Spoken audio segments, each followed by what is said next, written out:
Hi, welcome to Forge and Anvil. I'm Alan Rogers. We're coming to you today from Memphis, Tennessee at the National Ornamental Metal Museum. This show today is about architectural details, and we'll be seeing a lot of different gates and fences and visiting the shop of Ivan Bailey. But while we're here, we've got some beautiful things to look at, including this beautiful set of gates, and it's a very special set of gates that Jim Wallace, the director of the museum, is going to be telling us about. Hey Jim, how you doing? Hi, how are you? Good, good. Good to see you. Well, this is really a spectacular collection of work. How many smiths contributed to this? Well, at last count, there were over 180 smiths from some 14 nations. I guess 15 now that we have the recent Italian piece. It was really designed by Richard Quinnell, who's a smith, designer out of Surrey, England. And Richard agreed to design and help us build these gates for our 10th anniversary. In fact, these are two of Richard's rosettes right here. The All-American Lunch in cast stainless steel, hamburger and French fries, and the Great English Breakfast of what are they? Eggs, sausages, mushrooms, tomatoes, and potatoes, bangers and mash, I guess. or something. You know? Yeah. Another English piece here by Tim Fortune, the cup of tea. Yeah. You know, complete with charitable contributions from some of our visitors. Excellent, here. excellent. It's a wonderful gate. We really love these things, and of course our visitors stop coming and going, and in fact people who have come for years still stop and look at all the different parts and pieces. Well, you could look at it 50 times and not see all of it. This wolf head is really spectacular. These are Darrell Nelson's out of Oregon, you know, and I think that Darrell's probably doing the finest animal heads of anybody in the world, almost anybody in the world at any era. Really? So really. they're magnificent pieces. They are very fine. They look almost cast. But they're good they're hammer work. Very really. good hammer work. And there's lots of different kinds of metal. For instance, this is stainless steel. Jim Roberts out of England, another one of his pieces in iron, of course, but this was in pewter. This one was designed by Brent Kington and cast here. These in wrought iron with bits of sterling, and of course the gold leaf. Right. In through here. And then many of the rosettes are done by some of our friends who we consider metalsmiths and not blacksmiths. Right. Things that they could do the enamels, such as Joanne Markell, who's out of New York, in through here. And that's one of the focuses of this museum. It's not just iron work. You're looking at all sorts of things. The work we exhibit here is in all metals, not just iron. We really like to see the versatility, and many of the same techniques are employed. The physics are the same physics, and it does offer a great deal of variety to our visiting public here. And you have this facility behind the gates here for your permanent collection, and you have traveling collections too. Right. We have our storage facilities, exhibition space, the blacksmith shops and studios, the grounds, which are all part of the museum experience. Right, and they're beautiful grounds with lots of unique pieces of sculpture, but you have a working shop back here. Absolutely. Where you do lots of projects. One of the best. Why don't we go take a look? Let's go do it. All right.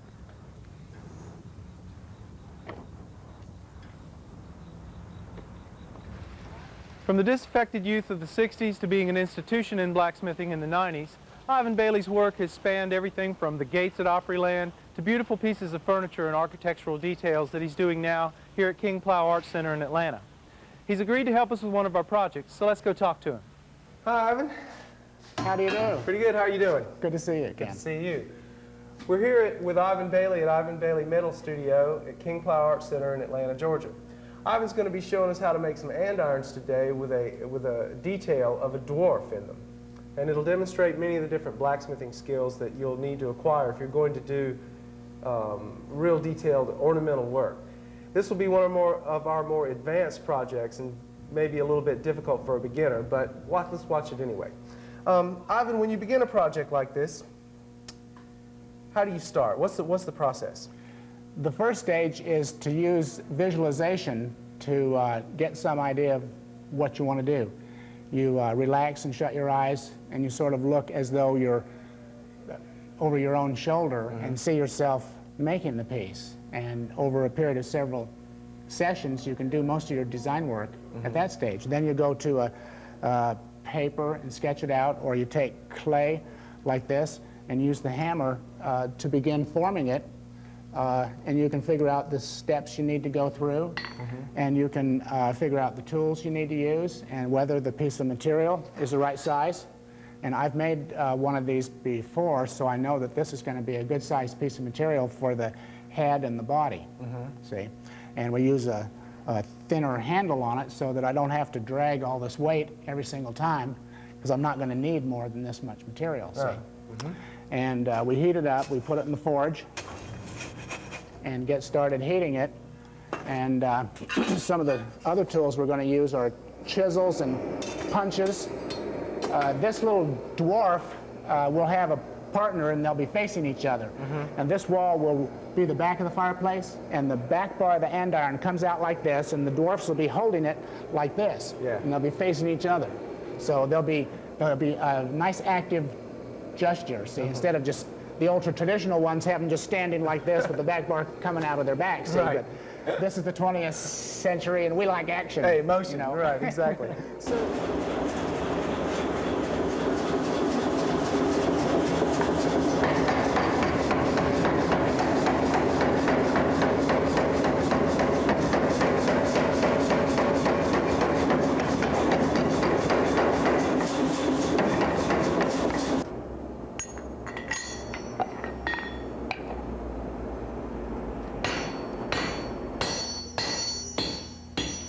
On this heat, we're going to make the part of the hat that comes down from the cone to the part that goes right around the head here.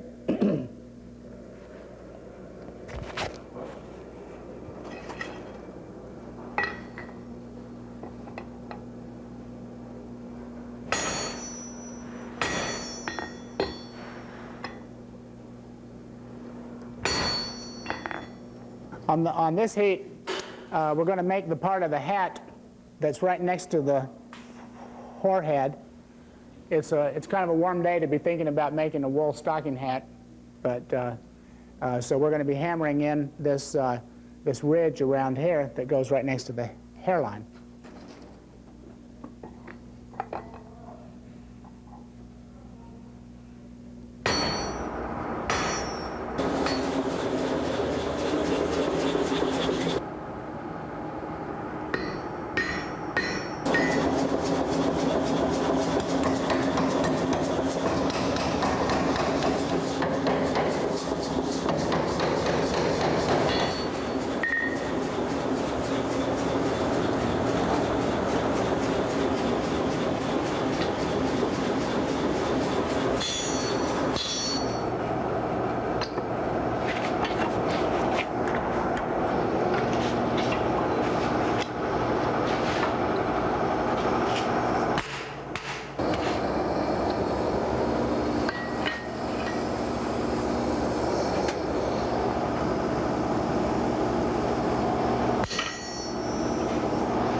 Well, Ivan, these are beautiful pieces of work, and many people would consider them art.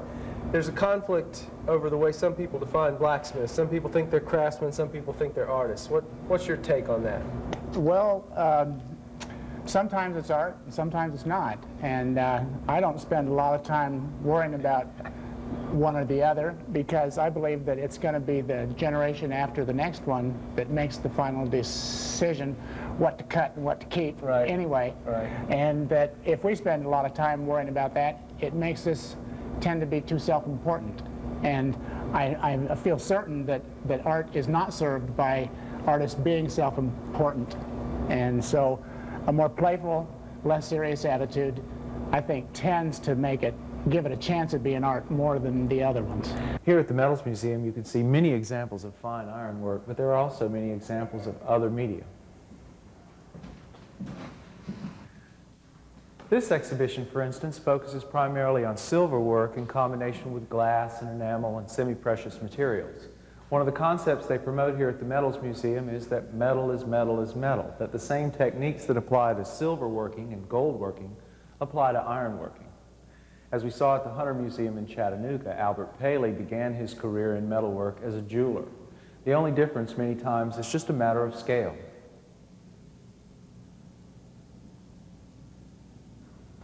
In our shows about architectural details, we've shown you a lot of very traditional ironwork. Things like we see in Charleston with the S-scrolls and the classic German and French traditions. But a lot of people are pushing the envelopes in terms of architectural details and fences and gates. And we see some great examples of that here in Chattanooga at the Hunter Museum. To tell us about that is a friend of mine, a former colleague from Emory University, Michael Tinkler, an art historian. Hi, Michael. Hey, Alan, how are you? Good. How are you doing? Pretty well. This is a Paley gate here, isn't it? Yes, it is. When did he make Paley, this? 1975, 76. 1975 and 76. Well, Chattanooga is a very old southern town, and people would tend to think, well, there'd be very traditional ironwork here, and this kind of flies in the face of that. But why not? Why Well, you'd think that there might be gates, but unfortunately, we were too patriotic. The house that I grew up in would have had 2 gates on 2 sidewalks and then a pair of gates on the driveway. But they were donated twice in war efforts in, I guess, 1917 and 1941. Melted down and shot at people. Oh no, I wonder if that's a common phenomenon, you know, throughout the United States. I'm afraid probably so. Well, that's too bad. Well, this is a beautiful piece by Paley, but I know they have some more around back. Let's go see that. Okay.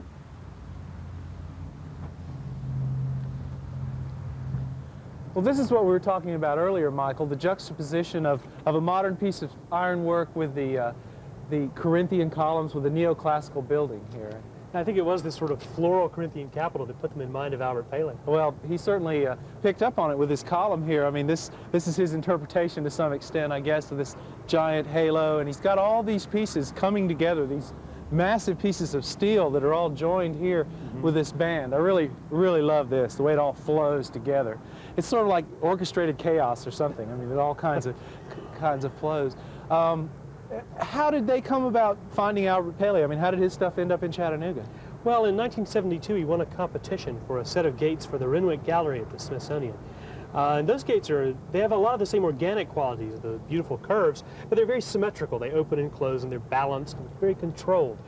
This was a commission piece, so I think they let him loose. And he did go loose. This is a really beautiful, beautiful piece of work. He also uses a lot of very classical techniques, the way it all flows together and everything. Where did all this detailing come from, do you think? I mean, what influenced him to do Probably this? his background. His Master of Fine Arts degree is in goldsmithing. And he took up the monumental scale with his Renwick competition. And that was his first real big piece? As far as I know, it was. Yeah, well, this is very, very fine. From my point of view, I look at this as this great bar sweeps down. The way it changes from pierced to piercing suddenly. Right. We have this sort of overlapping here. It's really very elegant. But from your point of view, the technique is interesting too. Yes, indeed. It's a nice combination of modern design with older techniques. For instance, to pierce like this, he drifts with a chisel. He'll open up the hole with a chisel and then spread it wider until he can get the element through. And it's all joined together in older blacksmithing techniques as well, riveting and banding. Nowadays with arc welders and MIG welders, you just don't need to band and rivet, and it's fallen out of favor, and really a lot of people have forgotten how to do it. There aren't that many blacksmiths who do it commonly in America. Another thing that I really like about this fence is the feet, all the different kinds of feet. And that shows another blacksmithing technique called upsetting, where he would just heat the end of the rod and drive it down into an anvil until it mushroomed out like that. It's truly a beautiful piece of work. I hope this one doesn't get melted down in the next scrap iron drive. Thanks a lot, Michael. Welcome.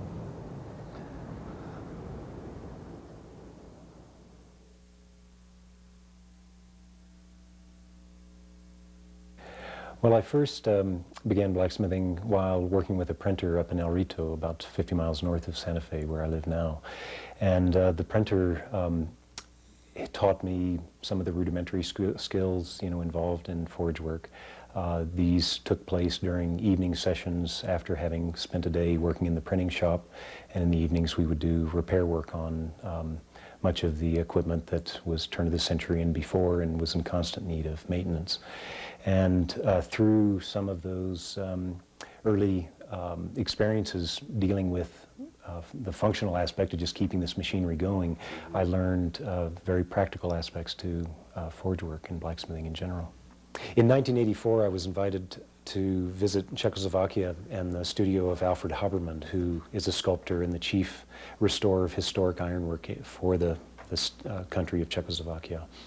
And There is such a high regard for the material, mainly because of how expensive it was, that most every piece of small scrap was used for either a rivet or a small escutcheon plate, and they were very frugal in the way that they used this material, not unlike the way colonial smiths in New Mexico would have also used what at one time was a precious commodity. So I had felt, after 17 years of doing architectural work, that the small pieces that are generated from each project could be used to form a patchwork like bowl. And so many of these pieces are welded up together to form a shape that's not unlike Peruvian stonework in terms of its tight joints and very clean mating surfaces. And once these pieces are joined, then I'll forge them out 2 or 3 times their original dimension to form a vessel that has included in it kind of a history of sorts. You know, the origins of these pieces taking on new life into these bowls allows me to feel comfortable using and reusing, you know, this material that is so integral to my own profession. In considering the baptismal font for Santa Maria de la Paz Church, I realized that I wanted to have as much of the involvement of the parishioners as possible. And it occurred to me that each one of us has a fair amount of history that's tied up in small bits and pieces, you know, that run through our lives. And I asked the parishioners if they would consider donating pieces of iron that spoke of their past, something that reminded them of their past in some way or another. And so 450 pounds of iron objects were collected after Mass on several Sundays. I parked my truck out in front, and one of the archivists from the Folk Art Museum documented the stories that were collected along with these pieces of iron. There were many different objects, some of which were, you know, tire chains from, you know, tire chains that had saved someone's life during a snowstorm. Garden fencing that was the primary recollection of one person and their grandmother who used to garden all the time, and when she died they saved the fence. Barbed wire and horseshoes, agricultural tools, cooking implements, hardware off of houses that had burned down while, you know, people were younger. A key from the streets of Jerusalem that one sister picked up while on pilgrimage. And at any rate, each one of these objects I took and rolled or folded or forged into flat plates, and then reassembled them so that they formed a matrix of sorts, much like a patchwork quilt, so that the baptismal font would speak of the fabric of this particular community and the people who live within it. I forged a large bronze vessel also to go inside of this iron band that encircled it. The water's to run continuously across the stone so that with the passage of time, the discoloration that marks the stone from the bronze and the iron that will eventually stain it also records this passage of time as well.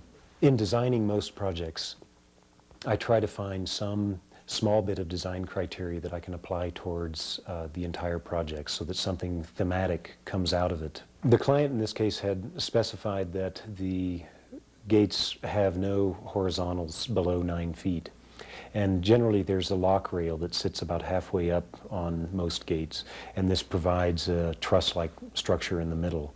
Because this was not possible due to the 9-foot height restriction, I raised this truss so that it became incorporated in the cloud-like cresting at the top of the gates. And if one notices, each one of the arched elements has 2 legs, both of which make contact with the bottom rail of the gates. So in effect what happens is that each one of these arched pieces forms a gate frame within a gate frame within a gate frame, and they create a weave so that weave creates a rigid truss-like structure. And so the decorative aspect of the gate became the functional aspect of the gate. They became one, and in this regard it feels complete, and the design theory is one that was well grounded in satisfying both of these needs. In addition to learning how to work iron, I feel it's important that one be in constant search of their own voice within the material, that to find a personal design aesthetic is crucial to seeing new work come out of this resurgence of iron, the latter part of the 20th century. And it seems most important to me that each one of us recognize that we do have a very unique voice to offer. And having been inspired by the historical work so prevalent in museums around the country, one can use that as a point of departure to realize new and innovative ideas within the medium. And this surely will see it well into the 21st century, which of course is what all of us hope to see is a continued resurgence. To obtain your personal copy of Alan Rogers' Forge and Anvil companion book, including project details and expanded videotapes of Forge and Anvil projects, send $15 for the book, $35 for tapes, or $39.95 for both. Call 1-800-359-4040 for credit card orders. Make checks payable to the University of Georgia and send them to Forge and Anvil, University of Georgia, Georgia Center, Athens, Georgia, 30602, 3603. So Jim, what's the story on this gazebo here, all this castwork? Well, and the castings were originally part of a building down on Beale Street, which fell victim to urban renewal in the 60s. They were rescued by a lawyer here in town who had stored them for many years, and finally he had to sell the property, and so he gave us the castings, provided, of course, we'd moved them. And we drug the castings back here and then cut them apart and reorganized them a bit and made a gazebo out of it. Yeah, well, it looks great. It's a good spot for a wedding.